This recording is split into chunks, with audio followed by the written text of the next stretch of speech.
All right, so we'll talk about the inverse functions today. So the structure of this course, and I've talked about this before, is that in Chapter 5 we do this stuff with a right triangle approach, but then in Chapter 6 we talk about it as a unit circle approach. And then in Chapter 6 we start to learn about the sine, cosine, tangent waves. But I want to introduce that stuff right now, the sine, cosine waves. And you don't have to write any of this stuff down, the sine, cosine waves that I put up here. But I think it makes more sense on why the domains and ranges are what they are here in this graphic based on looking at the sine and cosine waves. Okay? So when we get to Chapter 6, I will talk about how this information right here gets created. Okay? And how the sine function goes from what we've been doing so far with evaluating the sine. So we know like the sine of 30 is the same as the sine of 390, which is the same as the sine of 390 plus 360, which is the same as 390 plus 360 plus 360 plus 360, right? We know that repeats over and over and over again because of the cyclical nature of coterminal angles, right? Okay? So when we evaluate the sine of 30 and evaluate the sine of 390 and those types of things, they give us a y value back, or they give us a ratio of opposite divided by hypotenuse sides. And if we plot those things, so let's say we go 30 degrees, which maybe is right there. Okay, so if I type in sine of 30, my calculator is going to say every triangle has a sine of 30 degrees in it, which means the opposite side over the hypotenuse is going to be a 1 to 2 relationship. The y value you get back is 1/2. Does that make sense? Okay. If I go out here then to this spot right there, that spot right there would be 30 plus 360. Okay, so 390, evaluate sine of 390 is going to give me 1/2 back, right? Does that make sense? So the same thing happens if I go like, let's do it right here. So this would be, well, let's see the best place to do this. So like 60, so that was 30, so 60 would be here, and I get like that 0.866 number back, right? That's radical 3 or 2. So then I go back over here, the sine of 360 plus 60, so sine of 420, is going to also give me back that radical 3 or 2 number, right? And I keep doing that over and over, so 90 would be right here. So if I type in the sine of 450, it's going to be, so sine of 90 is going to give me 1, sine of 450 is also going to give me 1. So the idea that if we keep looking at those multiples of 360 evaluated at the sine function, they're going to give back same y values. So because of that, this shape repeats itself over and over and over again. Does that make sense? Okay. That's called a periodic graph. Periodic because we can determine the length of distance, which we call the period, in which it takes this thing to repeat itself. And if we think about the circle that we've been working with, or the angle in the coordinate plane that we've been working with, doesn't it start to repeat itself after 360 degrees? Or after 2 pi, right? Okay. So if I put on here, I'm going to put the point x being 2 pi, the y value being 0, we get that point A right there. If I look at it starting at 0, 0, would you guys agree that between B and A, if I look at to the right of A, does it start repeating itself again? Yeah. Okay, and that's because that is ultimately to the right of A, moving around that quadrant, that angle of theta being now bigger than 360. It's going to be coming and creating those coterminal angles after that. So here's my question. If that's the sine function, my hope is that we realize the sine function, let's say I have the sine of 30. Is the sine of 30 the exact same thing as the cosine of 60? Yes. Yeah, because they're complementary angles. So if I say sine of 30 gives us that number right there, right? No. Just happened. Sine of 30. There we go. Cosine of 60. Does that make sense? Okay. So because there's a difference of 90 degrees there, I can actually say if I have sine of x, is that graph, the cosine of function is that graph, okay? But the way I get that red one is I take the sine one, okay, and I'm going to move it left 90 degrees, okay? So if I take that red one and move it left 90 degrees, or pi over 2 units, it becomes that one. Does that kind of make sense? Yes. Okay. So that one, and that's because of that complementary idea.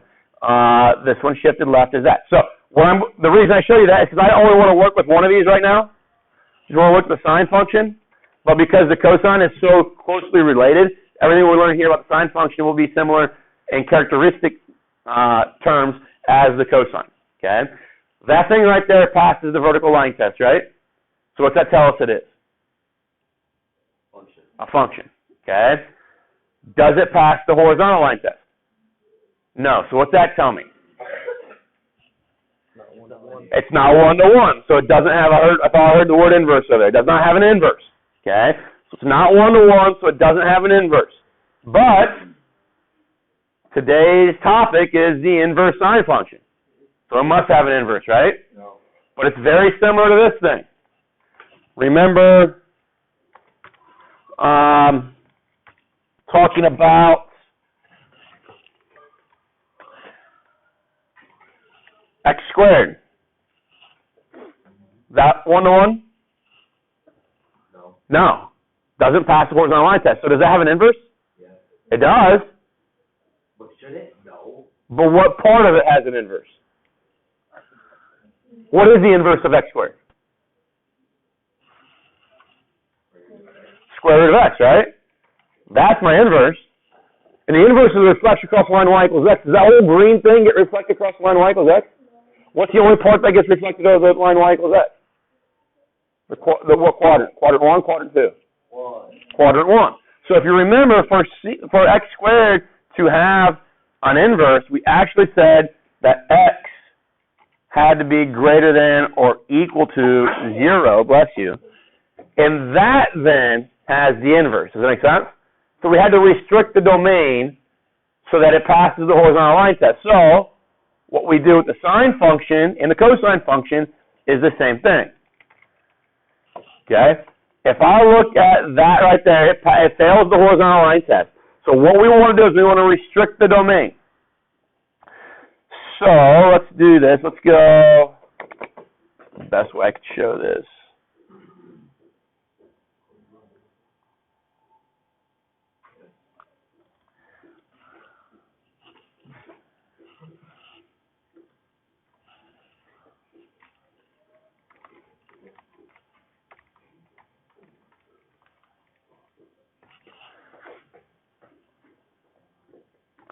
All right, so if I've got that thing right there, would you guys agree that that fails the horizontal line test? Yeah. Still fail? Still fail? Yeah. Still fail? No. Still fail? No. Well, what if I put in like y equals 1/2? Does it fail? But we're getting better, right? Because now it only intersects twice. So what if I keep going with that, go there? Yeah.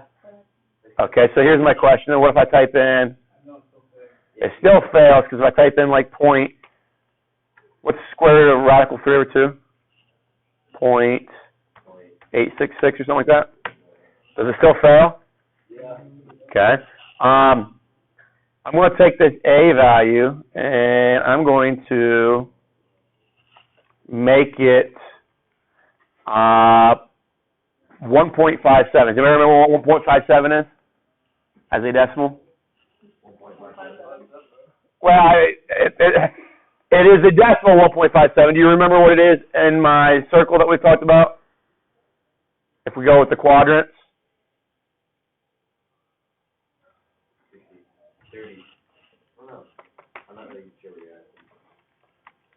1.57 is the same thing. It's a decimal version of pi over 2. Okay? Would you agree there that thing now passes the horizontal line test? Maybe not. Well, I'm going to tell you that once I think about this in the coordinate plane, okay, if I've got an angle theta, okay, and I'm talking about sine, right? Does it start to repeat itself over here? If I'm looking at, I'm looking at this picture here, and let's say that that's my theta, right? Does the sine of that theta end up being the same as the sine of that theta? Because the opposite, so that those little triangles right there are the same triangle, right? There's reflections of one another. So then the opposite of the hypotenuse should be identical there. So that idea says that after pi over 2, this graph would actually start to come back down. And once it starts coming back down, it's going to repeat some of these y values that we already have here, right? Yeah. So if it starts repeating those y values, then it starts to instantly fail the horizontal line test. So between pi over 2 and negative pi over 2, the sine function is 1 to 1. So if it's 1 to 1, what we want to do then is reflect that over the line y equals x to actually come up with its inverse. So when I type in the inverse of the sine function, it gives me that. Okay, so we're looking at the red one now. That is our sine inverse function. Okay, now here's the thing. Because we had to restrict the domain of the sine function, domains and ranges end up being restricted here. What's the domain of the sine function, or sine inverse function? What are the x values I'm seeing exist there? Negative 1 to 1. So here's my question. What is when I go sine inverse, what is my input? Anybody know? You think about what inverse functions do, and think about what the sine function does, and what you input into the sine function are, could be a reciprocal. When I think about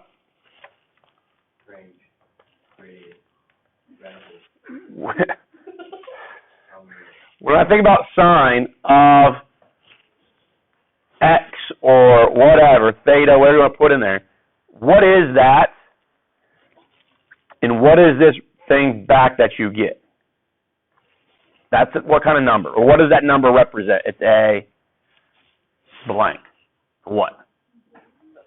What is your input for the sine function? Degrees. Okay, which represents a angle. Okay? So that is your angle. Okay? And what is it that you get back then?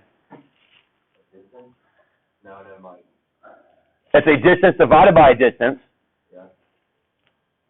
which because of the same units, it's a ratio. Okay? Does that make sense, everybody? So your input for the sine function is an angle. The output is the ratio. And in this case, it'd be the ratio of the opposite divided by hypotenuse, right? Now, that is my input is the angle. My output is the ratio. So the input, the angle there would be the domain, and the output, the ratio, would be the range. Does that make sense? For the sine function. Well, if I go sine inverse, so if they're inverses, think about what we talked about in algebra. If they're inverses, what happens with the input and the output? They switch. So right there, the sine inverse is going to be a ratio. The input is going to be a ratio. What's the output going to be? An angle. Okay, whether I use x or theta or whatever, but we're getting an angle back. Okay? Now, here's my question. When it's a ratio, it's the sine inverse, so it's still talking about the opposite of the hypotenuse, right? Which one of those numbers will always be the biggest? The hypotenuse. So my denominator is always the biggest. So if my denominator is always the biggest, won't my result be a number between 0 and 1? Does that make sense? Okay. Now, because we got the aspect of being able to work in the second quadrant, okay, we could also be negative 1. So that's why my domain here is only from negative 1 to 1, because it's opposite of hypotenuse as my input. That means it has to be a fraction between negative 1 and 1. Okay.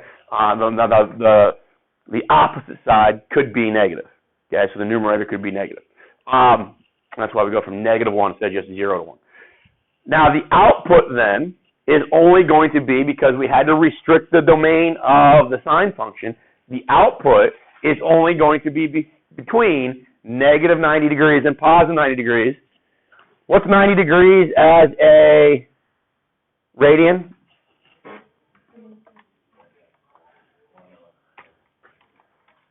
Pi over 2, right? Do you see then that if I put in y equals pi over 2 and y equals negative pi over 2, that the range is going to be between those two values? Yeah. That's all that graph is defined for. So what I need you guys to understand is that when I type in sine inverse on a calculator, okay, let's see here. Let's actually go to Desmos, make it a little bit easier to recognize, I think. Let's delete all that. If I type sine inverse of, let's say, A, okay. Now I want to be in degrees here.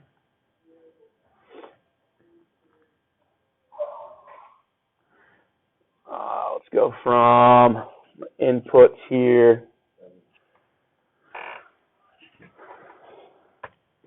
Inputs, because it's the domain of the inverse function, so it's got to be between -1 and 1, correct? No matter what I do there, okay, look at those numbers that are generating. I know they're going fast, but do they ever go above like 80, 90, whatever? Okay, let me slow it down. I don't know. Yeah, well, it just jumps real fast, but if I go like right there, okay, so 0.93, but if I type in 0.99 and keep doing that, so I'm getting really close to 1 here, right? What's that number getting closer to? 90, okay? So it's not going to go, the sine inverse is not going to give me an output that is above 90, okay? Because I'm not allowed to put, so I'm only allowed to put things that are, that went a little crazy. Okay,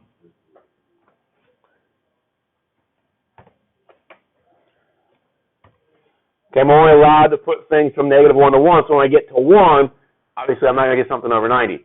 When I get to -1, I'm not going to get something left of -90, or smaller than -90, okay?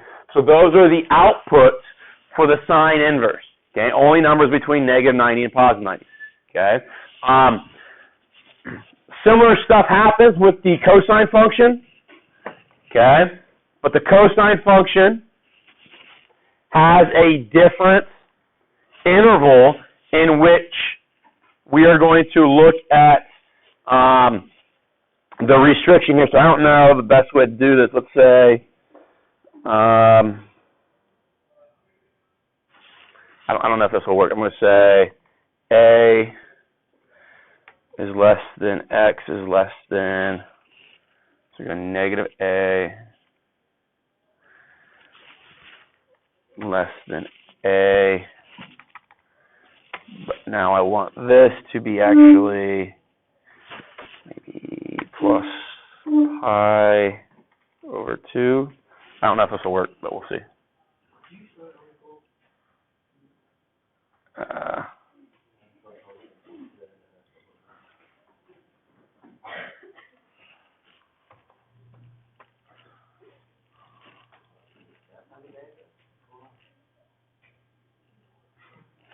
All right, so the cosine function looks like this.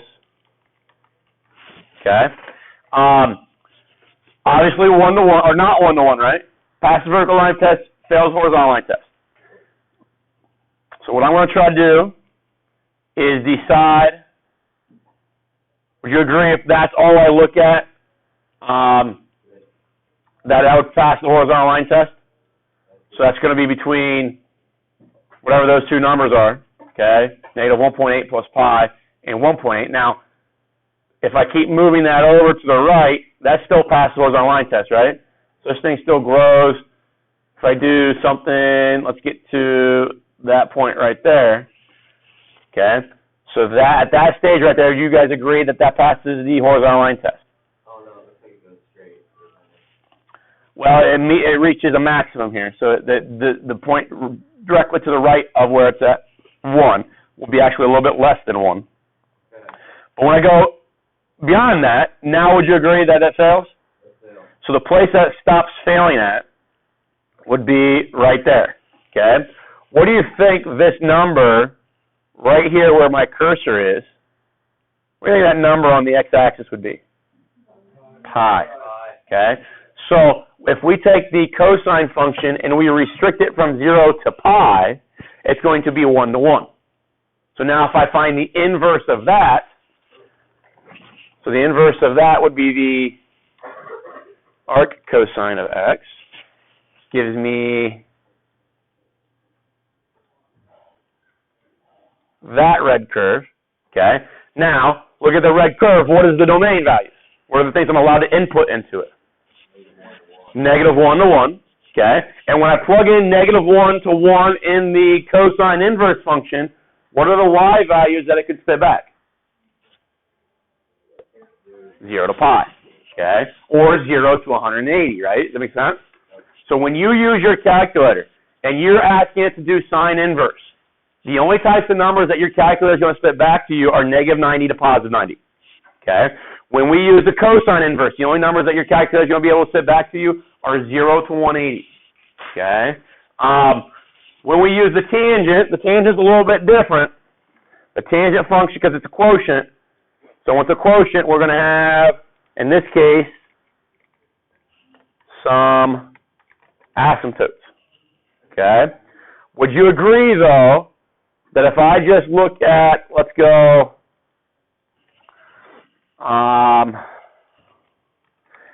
negative pi over 2 is less than x is less than pi over 2, would you agree that that looks just like one of the many of those? Okay? So I'm sure we're one of them. Would you agree that that one passes the horizontal line test? yeah, it does. Yep. Okay? So then when I reflect that, cross the line y equals x, I get that graph there. Okay, now think about that graph. Are there any x values that you cannot put in? No. No. Okay? So when I use the tangent inverse, the domain is all real numbers. But the output that I'm going to get back are going to be numbers. Can't get my equal sign. Okay, so I will never get something over 90 degrees or pi over 2. And then the other one is y equals negative pi over 2. I'll never get anything out that is below that number. Does that make sense? Or negative 90 degrees. So what I'm trying to get at here is these relationships. Where does this text come up with these relationships that are expressed in this chart here? How does it know that the domain of a sine inverse is from negative 1 to 1? That's that discussion that we just talked about. How do we know that cosine inverse is from negative 1 to 1? Okay? I don't want to give you these facts and just tell you memorize them. I want you to know where they come from, so you don't have to memorize them, right? Does that make sense? Okay. Now, I don't know what was going on here when I cut and paste this out of the text, but these are pi or negative pi. I don't know why they turned into those blobs. Huh? They do. I know. When we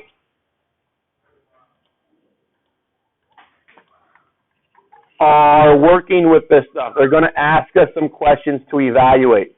Okay? And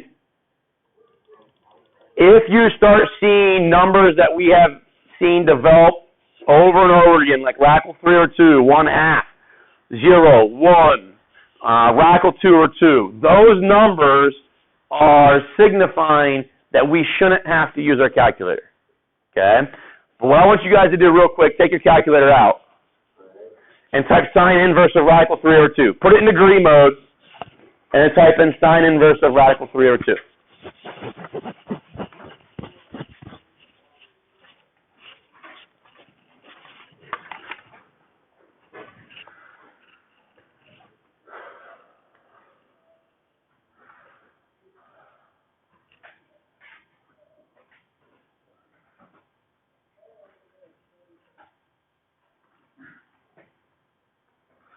What do you give you, 60? Okay.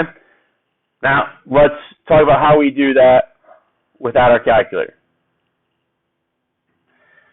If I sine inverse of radical 3 over 2, remember radical 3 because it's a sine inverse, so we know the input is actually a ratio of the opposite side divided by the hypotenuse, right? Okay. So we also know the sine inverse is only ever going to give me a number back between negative 90 and positive 90. So I know I'm either working in this quadrant here, because that's 0 to 90, or I'm working in that quadrant there. Okay? Well, radical 3 over 2 is a positive number, yes? Okay? So then I know I'm working in the first quadrant, because if I was working in the fourth quadrant, it'd be a negative number, right? Because the opposite side would be negative. So I know my triangle should be over here. The opposite side they're saying is radical 3. The hypotenuse is 2. Pythagorean theorem tells us then that that side there is 1, right? Okay. Is that a special type of triangle that we've seen over and over and over again? If I attach n to all those, I get 1n, n radical 3, and 2n, right? So that's a 30, 60, 90 triangle. But just tell me then, if I'm looking for theta, theta being this side right, or this side, this angle right here, that's the output that this should be giving me. It should give me an angle back. Well, what angle is opposite radical 3 in a 30, 60, 90? 60 degrees. And that's exactly what your calculator spit back to you, right? Okay.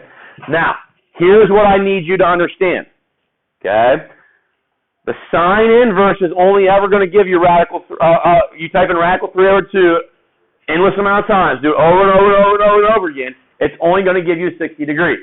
Okay? What that means then is that the sine of 60 should give you what? Radical 3 over 2. Okay? Type in sine of 60 real quick, just so you have it on your calculator. Should give you that 0.866 number, right? Okay?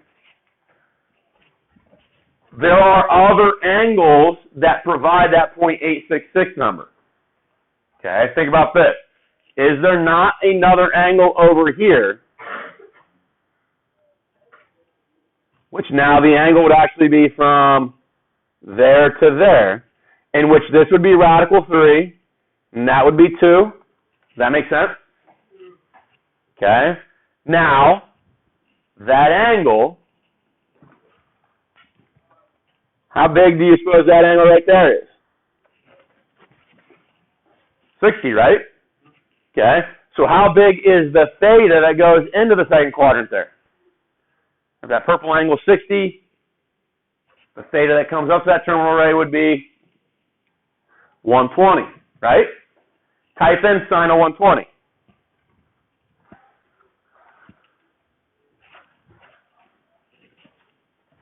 So you 0.866 again? Okay, so here's what I need you guys to understand. The sine of 60 degrees is radical 3 over 2. The sine of 120 is radical 3 over 2. However, the sine inverse of radical 3 over 2 is only ever 60 degrees. That's all it's ever going to give you. And the reason for that is that the sine inverse, remember the range, is between 90 degrees and negative 90 degrees, right? Is that number of 120 outside that? Yes. Even though sine of 120 gives me radical 3 over 2. Okay? So that's what I need you to understand, is that there is this other angle that's lingering out there that our calculator is unable to provide us, that also evaluates the radical 3 over 2, just like 60 did. Okay? But our calculator will never be able to produce that 120 because it's programmed with that function of the inverse sine, and the inverse sine is only going to give me outputs of negative 90 to positive 90. That's just something to kind of keep in your mind as we go through some situations here. That's going to be a very critical component of some of the work that we do later on. There'll be solutions we're looking for. There might be 4 solutions. Your calculator will give you 2, and you got to do a little bit of investigation to find the other 2. The calculator is incapable of doing, okay, because of how the sine inverse function is is operating. Okay. Let's do cosine inverse. Cosine inverse of negative 1/2. Find some room here real quick. Is your boss from tomorrow? Or your teacher over that dude? He said he was last week. We'll see if he actually shows up. So cosine inverse of negative 1/2. Okay? So that is the ratio of adjacent divided by hypotenuse, right?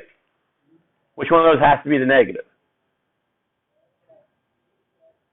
The adjacent or the hypotenuse? Adjacent. Remember, hypotenuse is always that R value, which is always going to be a positive number. So the adjacent side has to be negative. So then it means it has to be in this quadrant here. So if that's negative 1, that's 2. Pythagorean theorem tells me that that is radical 3. Does that make sense? So now theta is that angle there. Okay? How big is that green angle? If it's across from radical 3.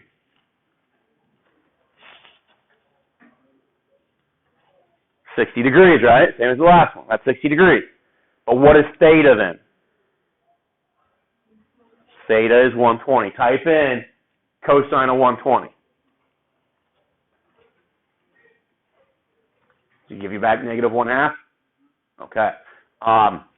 If you type in cosine inverse of negative 1/2, it will give you back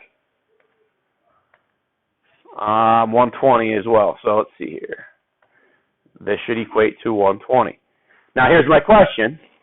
What if I type in cosine inverse, cosine of 240. Cosine of 240. Does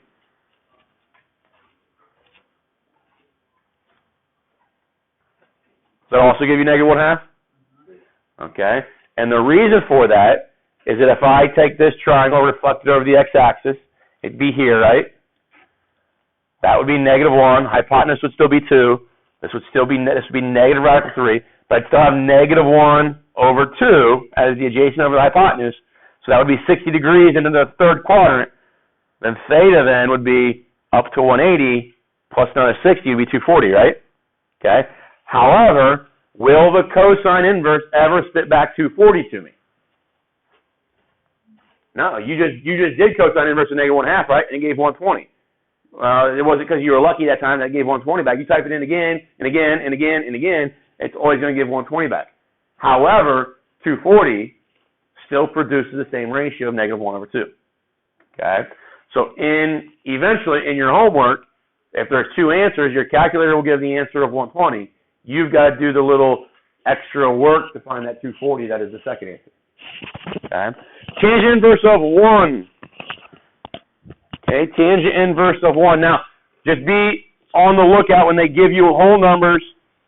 That is a fraction of 1 over 1, right? Okay. Tangent inverse of 1 over 1. So that means my opposite side is 1 and my adjacent side is 1, right? So what's my hypotenuse? Radical 2. 1 radical 2. Okay. So what type of triangle are we working in here, right here? 45, 45, 90. So if you go tangent inverse of 1, it's going to spit back that angle of 45 degrees. Okay. Another angle that gives me gives me back 1 would be 225. If you type in tangent of 225, it should spit back 1 as well, because that would then be in the third quadrant. And that would be negative 1 divided by negative 1 as your opposite over adjacent. But that would be that additional angle we've got to find. All right, so your calculator sometimes is going to have to be used. Because if I go sine inverse of 0.71,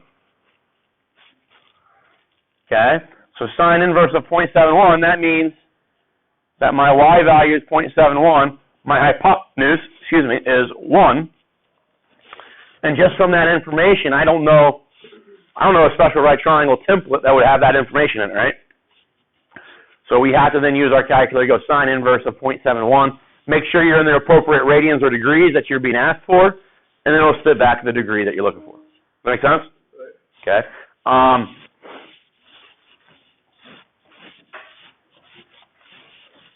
Same thing with these other. I'm going to skip these other ones right now because I want to get down to skip these story problems for the moment. I want to get to example 7 here. And what we'll do some of these other, through the next couple of days, we'll do some of these other examples that I'm skipping over. But these tend to be kind of the hardest ones for people as we work through this course. The first thing I want you to understand is that there's a cancellation. There's a cancellation rule that happens, and it's because of what inverses do to one another. So if I had, go back to college algebra, if I have F inverse of, let's say, W, okay, and I don't care what F's function is, what the rule is, I don't care what F inverse's function is, I don't care what its rule is, but if they are inverses, don't they undo each other? Right? Okay, so maybe F inverse of W evaluates out to be like, I don't know, V. But then if these are true, legitimate inverses, when I take V then and put it through F, it should fit back W. Remember that idea? Okay, so let's say if I have F of X equals X squared, and F of X is equal to its inverse, which is radical X. If I go F inverse of, let's say, 9, take 9 and run it through F inverse. Gives you 3, right? Now take 3 and run it through F. Does it give you back 9? Does that make sense? So these had a cancellation effect on one another, and your answer is just that original input. So the same thing happens with sine and cosine with their inverses, as long as we are in the correct domain. So if I look at, let's say, sine, I'm going to write it this way, arc sine of A. And let's say A is floating between negative 90 to 90. And the reason I'm choosing that is because that's the range of the sine inverse. Okay? And I want to be in degrees. No matter what I choose for A, when it gets plugged in here, and they evaluate sine of negative 62, whatever that eventually ends up being. Okay, so let's see what sine of A is. So what this is doing is it's evaluating sine of negative 62 and give me that number right there. Does that make sense? And then the sine inverse, or the arc sine, is evaluating at that negative 0.882 number. And what's it giving me back? Negative 62, the original A that I started with, right? So that's showing you a cancellation procedure that if you're choosing a number between negative and 90, for the sine function and its inverse, they cancel. They give you exactly the original input. Okay? Now, once I go beyond that, once I go outside that range, so let's go up to like 180 here. Okay? You see that at 180, so at 145, I don't get 145 back, right? They don't cancel out that way. But there is a neat relationship here. What is 145 and 35 as a group of angles? Supplementary. So there's a relationship there. It's just not that one-to-one cancellation relationship. Okay? So the sine function, if the original input is between negative 90 and 90, they cancel. If it's the cosine, if the original value is between 0 and 180, they cancel. Okay? And they'll leave you just with that original theta. What I need you to understand is that cosine and sine inverse, they do not cancel each other. There is never a cancellation effect here, right? Because they're not the same function. But these are composite functions, okay? Composite functions meaning we work inside out, right? So I want you guys to take your calculator real quick. Just find what the sine inverse of negative 3/5 is.